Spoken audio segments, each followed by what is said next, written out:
నమస్కారం. N24 news వార్తలకు స్వాగతం. ముందుగా వార్తల్లోని ముఖ్యాంశాలు. లోక్సభలో ప్రతిపక్షాలపై అమిత్ షా విమర్శలు. ప్రతి నిర్ణయాన్ని వ్యతిరేకించడం సరైంది కాదని వ్యాఖ్య. దేశ అభివృద్ధిని రాజకీయంగా చూడొద్దని సూచన. ప్రభుత్వ పనులకు మద్దతివ్వాలని పిలుపు.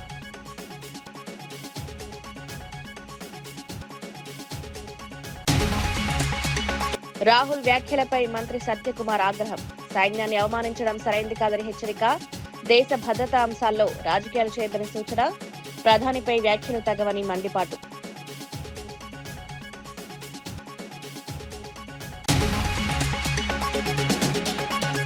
తేజస్వి వ్యాఖ్యలపై స్పందించిన కిషన్ రెడ్డి. తెలంగాణను అవమానించే ఉద్దేశం లేదని స్పష్టం.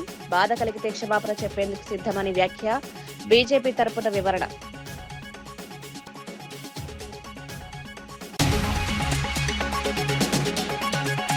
లోకేష్ పై చెవిరెడ్డి మోహిత్ రెడ్డి ఆరోపణలు. ఆధారాలు చూపాలని సవాల్. ప్రతి గ్రామంలో అక్రమాలను బయటపెడతారని హెచ్చరిక. అవసరమైతే నిరసనలు చేపడతామని ప్రకటన.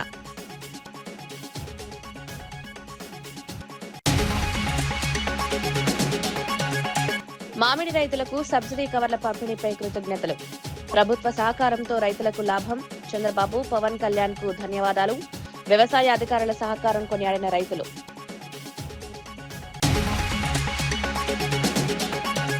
టీజేఎస్ అధ్యక్షుడు కోదండరాం తేజస్వి సూర్య వ్యాఖ్యలను తీవ్రంగా ఖండించారు.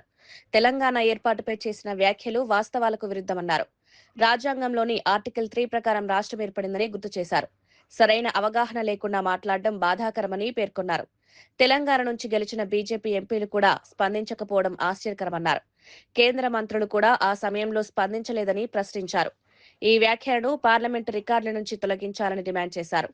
డీలిమిటేషన్ ప్రక్రియను రాజకీయ లాభాల కోసం వాడుతున్నారని ఆరోపించారు. కనీస ఇంగిత జ్ఞానం లేకుండా ఇష్టానుసారంగా తెలంగాణ ఏర్పాటును అది బ్రిటిష్ కాలంలో జరిగిన నిర్ణయాలకు పోల్చి మాట్లాడటం అనేది చాలా అన్యాయం. తేజస్వి సూర్య ఇది మనందరం కూడా తీవ్రంగా ఖండించాల్సిన విషయం. ఉత్తరాఖండ్ అయినా అంతే, లక్నోకు వెలుపల ఉన్నటువంటి ప్రాంతం. తెలంగాణ అట్లా కాదు, ఒక రాజధాని నగరాన్ని తన వెంట తీసుకొని పోతున్నటువంటి ప్రాంతం కాబట్టి సహజంగా తెలంగాణ ఏర్పాటు పట్ల ఒక తీవ్రమైన వ్యతిరేకత వ్యక్తమవుతూ ఉంటుంది. ఈ వ్యతిరేకతకున్న రాజకీయ మూలాలను, ఈ వ్యతిరేకతకున్న కారణాలను అర్థం చేసుకోకుండా ఒక ఎంపీ మాట్లాడుతూ ఉంటే అక్కడ ఉన్న మంత్రులు కానీ ఇతర నాయకులు కానీ వారించకపోవడం శోచనీయం. ఈ నిర్ణయాలను, ఈ రాజకీయ పరిస్థితులను అర్థం చేసుకోకుండా ఇట్లా మాట్లాడటం చాలా అన్యాయం.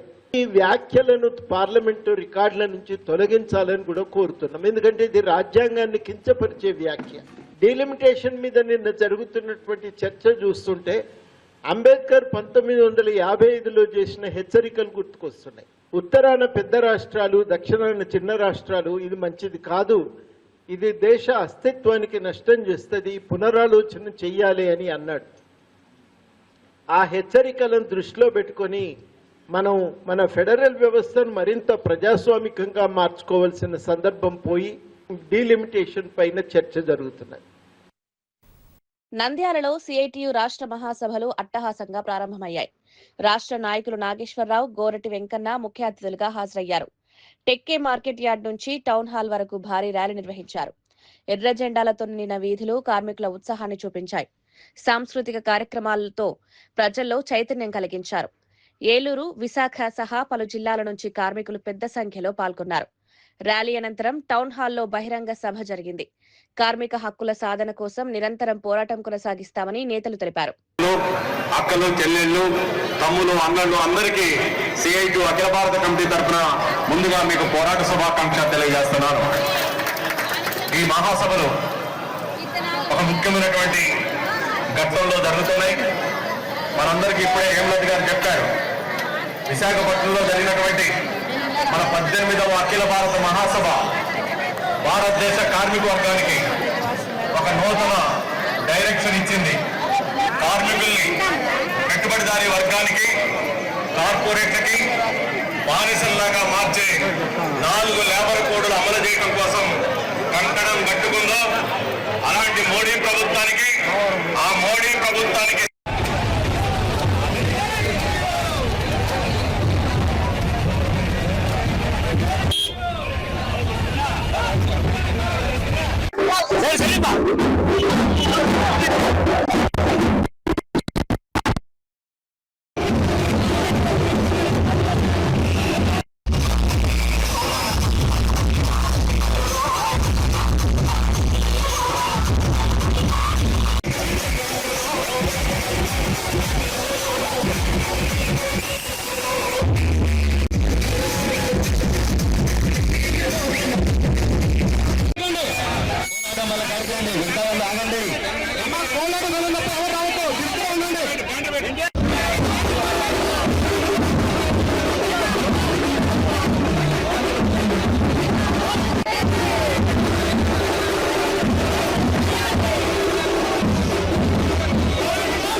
తిరుపతిలో అమర్నాథ్ రెడ్డి హత్య కేసులో పోలీసులు నిందితుని అరెస్ట్ చేశారు. ఈ నెల 15న రాత్రి ఆడపరెడ్డిపల్లిలో ఈ ఘటన చోటు చేసుకుంది. ఇంటి ముందున్న చిల్ల స్థల వివాదమే హత్యకు కారణమని పోలీసులు నిర్ధారించారు. మిద్దెపై ఒంటరిగా కూర్చుని ఉన్న సమయంలో రాహుల్ రెడ్డి కత్తితో దాడి చేసి హత్య చేసినట్లు వెల్లడించారు. మృతుడి కుటుంబ సభ్యుల ఫిర్యాదు మేరకు కేసు నమోదు చేశారు. నిందితుడిని అదుపులోకి తీసుకుని రిమాండ్కు తరలించారు. ఈ ఘటన స్థానికంగా కలకలం రేపింది. నాదముని రెడ్డి, అమర్నాథ్ రెడ్డి అని తండ్రి కొడుకులు, వాళ్ళ మధ్య వాళ్ళ దగ్గర బంధువులు రాహుల్ రెడ్డి అనే కుటుంబాల మధ్య కేవలం 2 అడుగుల స్థలాల గురించి వివాదం గత 35-40 ఏళ్ల నుంచి వాళ్ళ మధ్య వివాదం జరుగుతూ ఉంది. ఆ కోర్టులో కేసులు కూడా పెట్టుకొని ఉన్నారు. అయినా కానీ ఆ సమస్య పరిష్కారం కాకపోవడంతో ప్రతి చిన్నదానికి వాళ్ళు తరచూ గొడవ పడటం, ఒకళ్ళ మీద ఒకళ్ళ కక్షా కార్పణ్యాలు పెంచుకొని ఒకళ్ళనొకళ్ళు కొట్టుకోవటం ఇది జరుగుతూ ఉంది. ఈ క్రమంలో గత వారం 10 రోజుల నుంచి, ఒక నెల రోజుల నుంచి మళ్ళీ ఈ సమస్య గురించి, ఆ 2 అడుగుల బాట గురించి, ఆ వివాదం గురించి ఈ ముద్దాయి ఎవరైతే ఉన్నారో రాహుల్ రెడ్డిని ఈ అమర్నాథ్ రెడ్డి కొట్టడం జరిగింది. వాళ్ళ పిల్లలు కూడా క్రికెట్ ఆడుకునేటప్పుడు చిన్న గొడవ పడి దాని మీద ఆ గొడవలు ఇంకొంచెం మనసులో పెట్టుకొని ఇది పొద్దాక పునరావృతం అవుతుందని ఈ రాహుల్ రెడ్డి వయసు కేవలం 19 సంవత్సరాలు, ఇంటర్మీడియట్ వరకు చదువుకున్నాడు. చదువు మానేసి ఈ చిన్న 2 అడుగుల వివాదం గురించి తన ఆలోచనలన్నీ మారి డైవర్ట్ అయిపోయి ఇది సమస్య పరిష్కారం కాదు, ఇక ముందు కూడా ఇట్లనే మా కుటుంబాల మీద దాడి జరుగుతూ ఉంది, మా తాతయ్యను కొట్టారు, అది ఇది అని చెప్పి అది మనసులో పెట్టుకొని అతను ఆ రాత్రి ఈ అమర్నాథ్ రెడ్డి యొక్క కదలికలను గమనిస్తూ ఆ రాత్రి తన ఇంట్లో ఉన్న మచ్చుకత్తుతో దాడి చేసి, ఆ దాడి చేస్తున్న సమయంలో ఈ అమర్నాథ్ రెడ్డి టెర్రస్ మీద పడుకొని క్రికెట్ మ్యాచ్ వాచ్ చేస్తూ ఉన్న టైంలో ఆ చీకట్లో పోయి నరగడం జరిగింది. విచక్షణారహితంగా నరగటం వల్ల అతను అక్కడెక్కడే స్పాట్లోనే చనిపోయాడు. మళ్ళీ అతను అక్కడి నుంచి కిందకి దిగి వచ్చి ఇంట్లో వాళ్ళ ఫాదర్ ఎవరైతే నాదమన్ రెడ్డి ఉన్నాడో అతను కూడా భోజనం చేసుకొని అక్కడ టీవీ చూస్తున్న క్రమంలో అతను కూడా నరగడానికి ప్రయత్నించగా అది గమనించిన అతను అలర్ట్ అయ్యి ఆ మచ్చు కత్తిని పట్టుకొని కేకలేయడంతో వాళ్ళ కుటుంబ సభ్యులు రావడం గమనించి అతను కత్తితో సహా పారిపోవడం జరిగింది. ఈ విషయం తెలిసిన వెంటనే మన తిరుపతి జిల్లా పోలీస్ సూపరింటెండెంట్ సుబ్బరాయుడు సార్ గారు వెంటనే అలర్ట్ చేసి అందరినీ పారిపోయిన ముద్దాయిల గురించి వెతకటానికి దిశానిర్దేశం చేయడం జరిగింది. Tirupati rural police station CI గారు, వాళ్ళ ఎస్ఐ లోకేష్, మిగతా సిబ్బంది అంతా అలర్ట్ అయ్యి వెంటనే సీన్కు వెళ్ళటం, ఆ సీన్లో సాక్ష్యాధారాలను సేకరించడం, ఇమీడియట్గా సిబ్బందితో టీమ్స్ ఫామ్ చేసి పారిపోయిన ముద్దాయి గురించి వెతకటం. ఈ క్రమంలో ఒక్కరోజు తేడాలోనే ముద్దాయిని అదుపులోకి తీసుకోవటం, దానికి సంబంధించి ముద్దాయిని రిమాండ్ పంపడం జరుగుతుంది. ఇక్కడ గమనించాల్సిన విషయం ఏంటంటే ఏళ్ల తరబడి అనేకమైన భూ సమస్యలు ఉంటా ఉన్నాయి. పెద్ద ఎక్కువ స్థలాలు ఎక్కువ జాగాలకు సంబంధం లేదు. కేవలం 2 అడుగుల జాగా కోసం వీళ్ళు 2 కుటుంబాలు గత 35-40 ఏళ్ల నుంచి వివాదాలు పట్టడం, పెద్ద మనుషులు కూడి రాజీలు చేయటం ఇది జరుగుతూ వస్తూ ఉంది. చిన్న చిన్న విషయాలు అత్యంత చిన్న వయసులోనే 19-20 ఏళ్ల వయసులోనే ఈ రకమైన అతను భవిష్యత్తు నాశనం చేసేదానికి దారి చేసింది. కాబట్టి సమస్యలు ఏమున్నా కానీ అవి పరిష్కార మార్గం ద్వారా కోర్టులను ఆశ్రయించి శాంతియుతంగా వాటిని పరిష్కరించుకుంటే ఇలాంటి అనర్థాలు జరగకుండా ఉంటాయి. అనవసరంగా ఒక ప్రాణం బలవకుండా ఉండటానికి అవకాశాలు ఉన్నాయి. ప్రజలు ఇది గమనించగలరని పోలీస్ శాఖ నుంచి కోరుకోవడం జరుగుతుంది. లేదు, గంజాయి మత్తు అనేది అసలు ఏ కోసైనా మనకి ఇక్కడ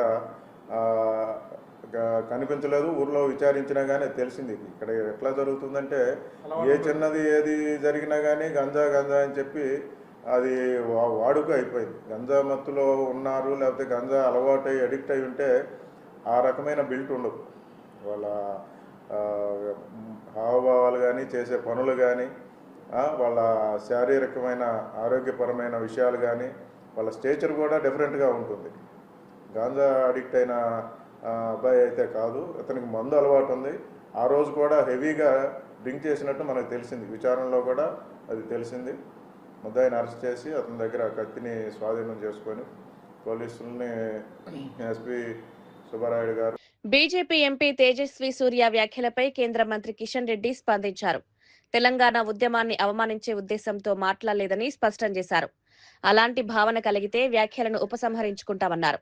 తెలంగాణ ప్రజల భావాలను గౌరవిస్తామన్నారు. వివాదంపై స్పష్టతనివ్వాలని ప్రయత్నించారు. బాధ కలిగించినట్లయితే క్షమాపణ చెప్పేందుకు సిద్ధమని సంకేతాలిచ్చారు. బీజేపీ తరపున వచ్చిన ఈ వివరణ ప్రాధాన్యం సంతరించుకుంది. బెంగళూరు పార్లమెంట్ సభ్యులైనటువంటి తేజస్వి సూర్య గారు వారు మాట్లాడింది తెలంగాణ ప్రజలను కానీ, తెలంగాణ ఉద్యమాన్ని కానీ మరి చిన్నబుచ్చే విధంగానో, అవమానం చేసే విధంగానో వారు మాట్లాడలేదు. ఆ రకంగా మాట్లాడితే అది ఉపసంహరించుకుంటాం. లోక్సభలో కేంద్ర హోంమంత్రి అమిత్ షా ప్రతిపక్షాలపై తీవ్ర విమర్శలు గుప్పించారు.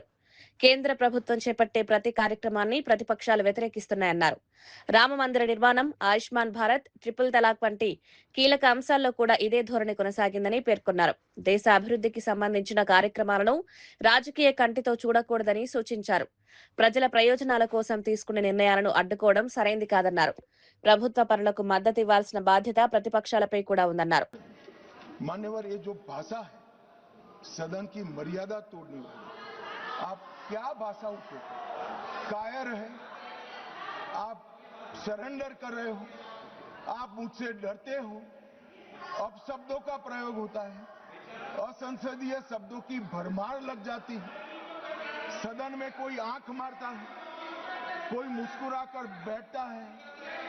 मान्यवर, सदन के रास्ते पर चाय पकोड़े खाते हैं। सदन के रास्ते ये किस प्रकार का विपक्ष के नेता का बिहेवियर है, किस प्रकार की भाषा है? क्या वो समझते हैं कि ये भाषा को देश नहीं सुन रहा है? ये भाषा को देश सुन रहा है। आपकी और आपकी पार्टी दोनों का परिचय देश को हो रहा है। मान्यवर, संवैधानिक संस्थाओं का अपमान करते हैं, फ्लाइंग किस कर देते हैं, धक्का मुक्की करते हैं, बाहर जाकर बयानबाजी करते हैं कि सरेंडर हो गए। स्पीकर को बार बार रोकना पड़ता है और सत्र छोड़कर विदेश चले जाते हैं। मान्यवर, मैं इतना जरूर कहता हूं कि ये भाषाओं में तीव्रता से भावनाएं व्यक्त नहीं होती है। सदन में बोलने की कला आपके बहुत सारे सीनियर लोग हैं, उनसे सीख ले, और सीनियर लोग ना हो तो प्रियंका जी ही है, उनसे थोड़ा सीख ले कि सदन में कैसे बोलना चाहिए। मान्यवर, ये कहते हैं ये क्रूर बिल है, महिलाओं को आरक्षण देने वाला बिल क्रूर बिल है। उत्तर और दक्षिण के बीच में भेदभाव कर रहे हो, दक्षिण का प्रतिनिधित्व कम हो जाएगा।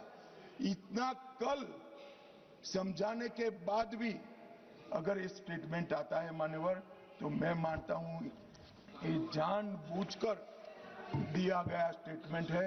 मान्यवर, मैं विपक्ष के नेता राहुल गांधी जी को पूरी कांग्रेस पार्टी को और विपक्ष के उनमें को इस देश का परिचय कराना चाहता हूं कि हजारों साल पहले లోక్సభలో రాహుల్ గాంధీ చేసిన వ్యాఖ్యలపై మంత్రి సత్యకుమార్ తీవ్రంగా స్పందించారు. పుల్వామా ఘటన, ఆపరేషన్ సింధూర్ వంటి సున్నిత అంశాలపై అనుచితంగా మాట్లాడారని విమర్శించారు. అలాంటి వ్యాఖ్యలు చేయడం ద్వారా రాహుల్ మానసిక ఆనందం పొందుతున్నారన్నారు. దేశానికి సేవ చేస్తున్న సైన్యాన్ని అవమానించడం సరైంది కాదని తెలిపారు. 140 కోట్ల మంది ఎన్నుకున్న ప్రధాని గురించి తప్పుగా మాట్లాడడం తగదన్నారు. దేశ భద్రతా అంశాల్లో రాజకీయాలు చేయకూడదని సూచించారు. విషయాన్ని దేశ ప్రజలకు ముందర తేటతెల్లం చేసింది. ప్రజలందరూ ఇవాళ ఒక డెసిసివ్ లీడర్షిప్ని, బోల్డ్ రిఫార్మ్స్ని, అదేవిధంగా టాంజిబుల్ రిజల్ట్స్ని చూస్తున్నారు. అవన్నీ గత 12 సంవత్సరాలుగా ఈ దేశంలో జరుగుతున్నాయి. అభివృద్ధి కళ్ళ ముందు కనిపిస్తోంది. భారతదేశానికి అంతర్జాతీయంగా ప్రత్యేక గుర్తింపు, ఖ్యాతి లభిస్తూ ఉంది. ఈ నేపథ్యంలో రాహుల్ గాంధీ గారు మాట్లాడుతూ పుల్వామాని ఒక ట్రిక్కుగా, పహల్గాం తర్వాత ఆపరేషన్ సింధూర్ని కూడా ఒక ట్రిక్కుగా అభివర్ణించారు. ఆయన ప్రధానమంత్రి గారి గురించి మాట్లాడే క్రమంలో ప్రధానమంత్రిని, దేశ 140 కోట్ల మంది ప్రజలు ఎన్నుకున్న ప్రధానమంత్రిని అవమానించడమే కాకుండా మన సైనిక శక్తిని, వారి కమిట్మెంట్ని, దేశ భద్రత పట్ల వారికి ఉన్న కమిట్మెంట్ని కూడా ప్రశ్నించేలాగా, అవమానపరిచేలాగా మాట్లాడడం అత్యంత ఖండనీయం.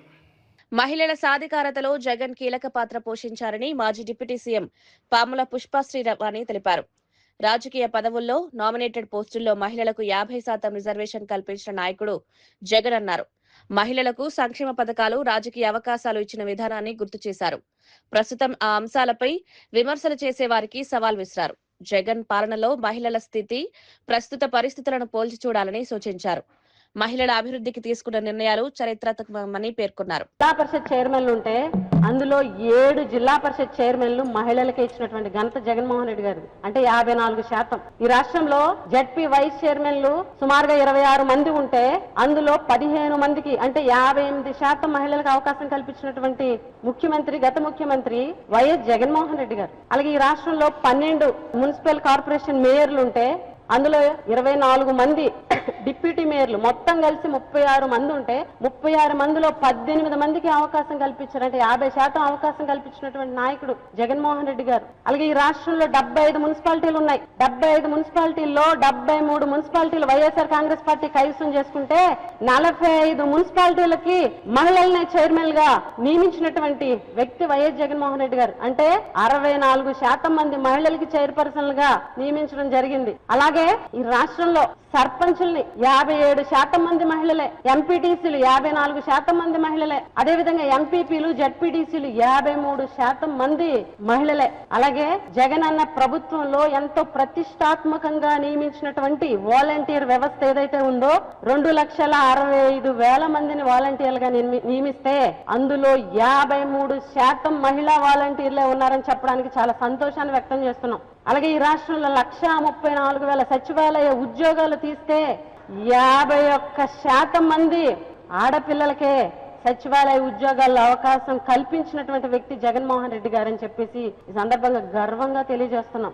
అంతేకాదు నామినేటెడ్ పదవులు గాని, నామినేషన్ పద్ధతిలో వచ్చేటువంటి కాంట్రాక్టర్ వర్కుల్లో గాని 50% రిజర్వేషన్ మహిళలకి కలిగేలాగా చట్టాన్ని జగన్మోహన్ రెడ్డి గారు చేయడం జరిగింది.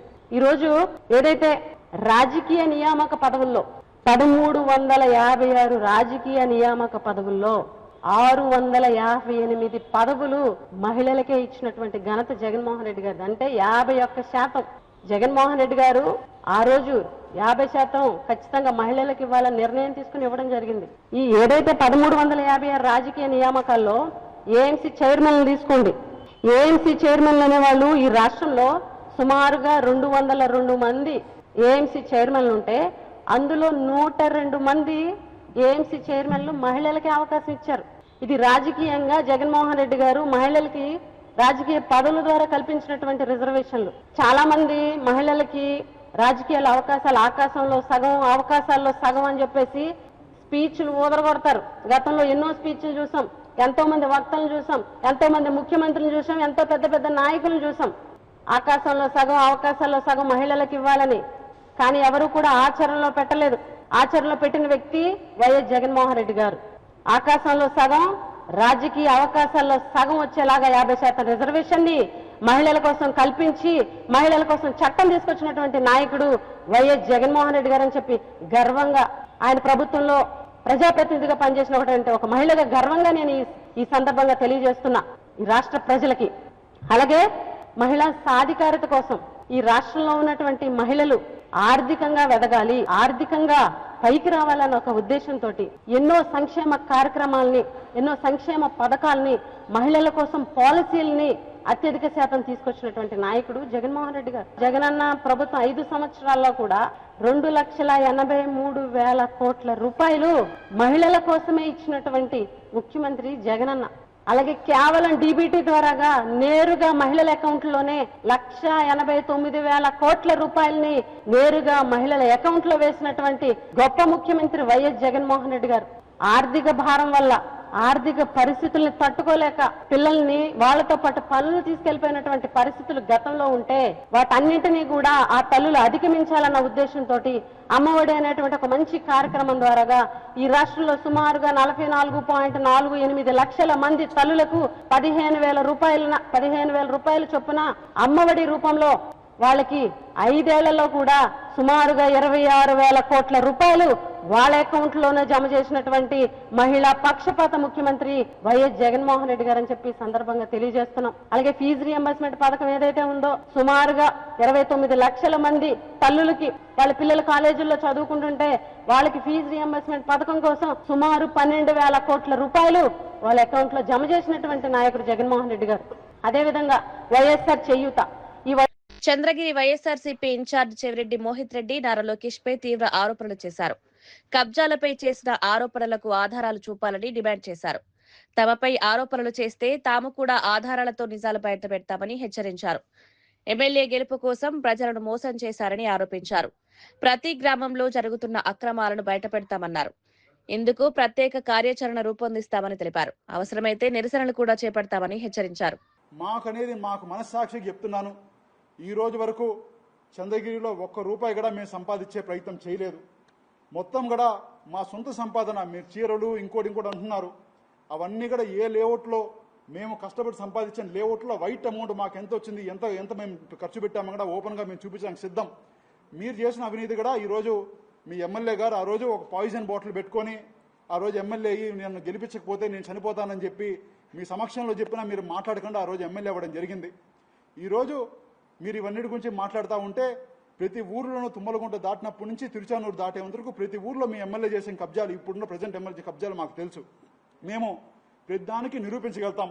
మొన్నటికి మొన్న దుర్గ సముద్రంలో 100 కోట్ల రూపాయల భూమిని ఆయన అనుచరులు ఆయన కలిసి కబ్జా చేస్తున్నారు.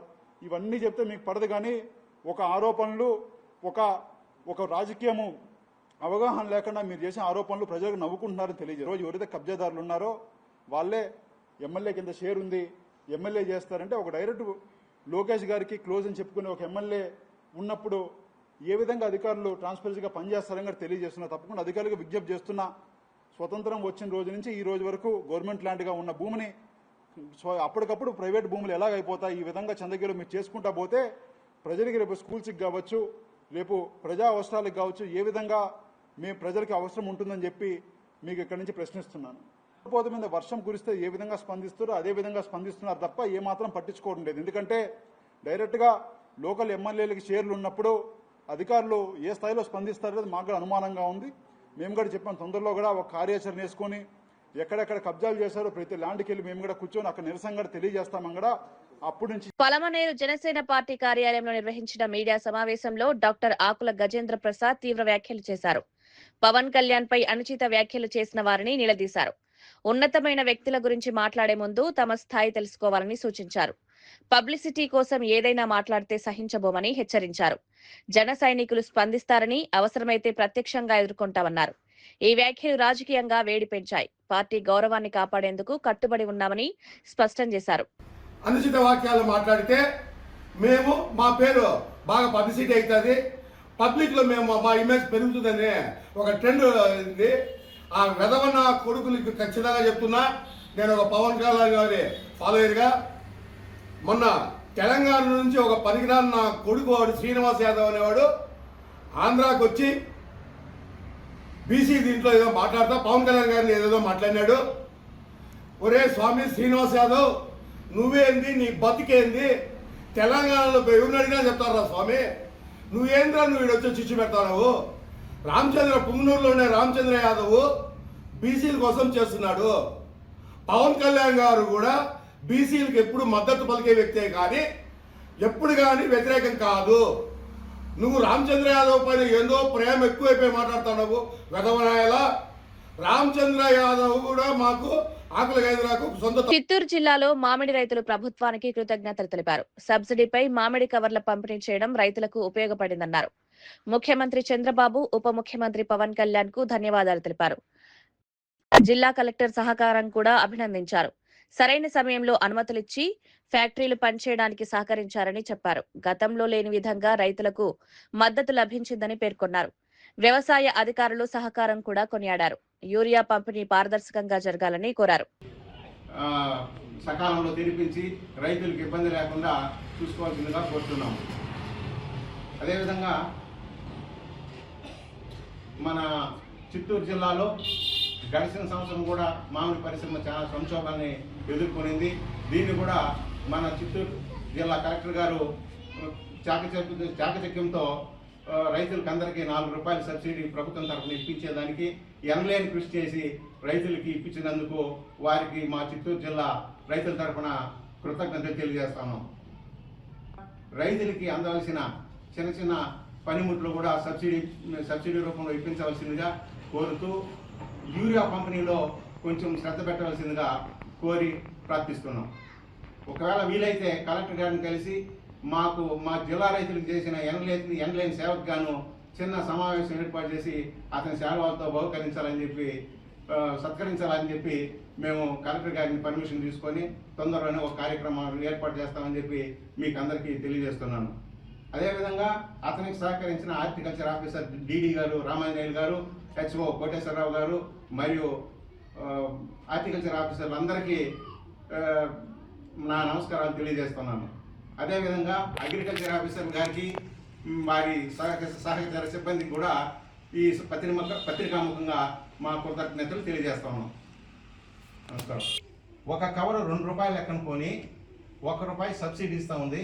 ఇందులో ట్రాన్స్పోర్ట్కి అయ్యే ఖర్చు ₹1, 2 పైసలో 3 పైసలో రైతుల నుంచి వసూలు చేస్తుందని మీకు అందరికీ తెలియజేస్తున్నాను. మీకు అందరికీ కూడా తెలుసు ఈ ట్రాన్స్పోర్ట్ వ్యవహారం కొద్దిగా లేబరు ఇవంతా సమస్యలు ఉన్నాయి కాబట్టి 2 పైసలు 3 పైసలు అదనంగా తీసుకుంటా ఉన్నారు. సో కంపెనీల నుండి ₹1 కొని రైతులకు ₹1 ఇస్తుంది. కాకపోతే ట్రాన్స్పోర్టింగ్ ఛార్జీలు మాత్రము రైతుల పైన వేస్తాము. ప్రభుత్వానికి కావాలని ₹2 కొని ₹1కి రైతులకు అందిస్తూ ఉంది. ఈ సంవత్సరం ఎప్పుడూ లేని విధంగా గత సంవత్సరం 2 కోట్లు సప్లై చేస్తే ఈ సంవత్సరం 6.5 కోటి కవర్లో సబ్సిడీ రూపంలో రైతులకు అందిస్తూ మార్కెటింగ్ని రైతులకి మంచి ధర లభించేదాని కోసం కలెక్టర్ గారు విశేష కృషి చేసి అందరికీ ప్రభుత్వాన్ని ఒప్పించి ఈ 6.5 కోటి కవర్లో మన చిత్తూరు జిల్లా రైతులకు మాత్రమే అందిస్తున్నారు. రంగారెడ్డి జిల్లా కలెక్టరేట్ వద్ద ప్రభుత్వ ఉద్యోగులు భారీ నిరసన చేపట్టారు. టీఎన్జీఓస్ పిలుపు మేరకు ఉద్యోగులు, ఉపాధ్యాయులు, పెన్షనర్లు పెద్ద సంఖ్యలో పాల్గొన్నారు. పీఆర్సీ అమలు, పెండింగ్ బిల్లుల క్లియర్, సిపిఎస్ రద్దు వంటి డిమాండ్లుంచారు. ఆరోగ్య భద్రత కార్డుల అమలుపై కూడా ఆవేదన వ్యక్తం చేశారు. జావీద్ అలీ, వైద్యనాథ్ నేతృత్వంలో వినతి పత్రం సమర్పించారు. ఉద్యోగుల సమస్యలను వెంటనే పరిష్కరించాలని కోరారు. సమస్యలు పరిష్కారం కాకపోతే ఉద్యమాన్ని మరింత ఉధృతం చేస్తామని హెచ్చరించారు.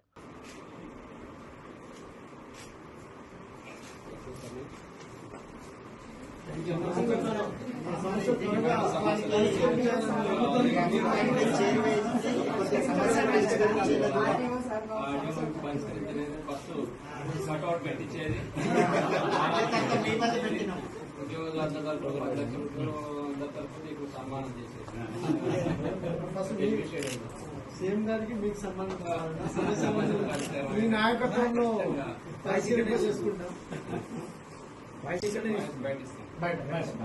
వార్తలు ముగించే ముందు ముఖ్యాంశాలు మరోసారి. లోక్సభలో ప్రతిపక్షాలపై అమిత్ షా విమర్శలు, ప్రతి నిర్ణయాన్ని వ్యతిరేకించడం సరైంది కాదని వ్యాఖ్య, దేశ అభివృద్ధిని రాజకీయంగా చూడొద్దని సూచన, ప్రభుత్వ పనులకు మద్దతివ్వాలని పిలుపు.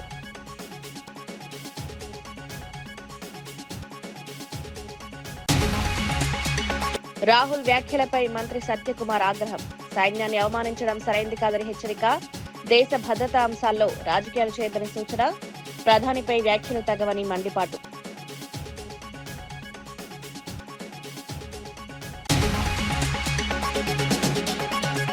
తేజస్వి వ్యాఖ్యలపై స్పందించిన కిషన్ రెడ్డి, తెలంగాణను అవమానించే ఉద్దేశం లేదని స్పష్టం, బాధ కలిగితే క్షమాపణ చెప్పేందుకు సిద్ధమని వ్యాఖ్య, బీజేపీ తరపున వివరణ.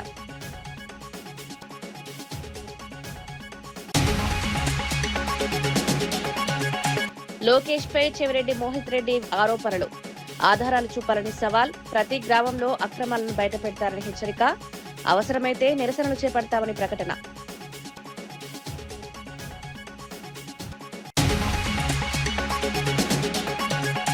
మామిడి రైతులకు సబ్సిడీ కవర్ల పంపిణీపై కృతజ్ఞతలు, ప్రభుత్వ సహకారంతో రైతులకు లాభం, చంద్రబాబు పవన్ కళ్యాణ్ కు ధన్యవాదాలు, వ్యవసాయ అధికారుల సహకారం కొనియాడిన రైతులు.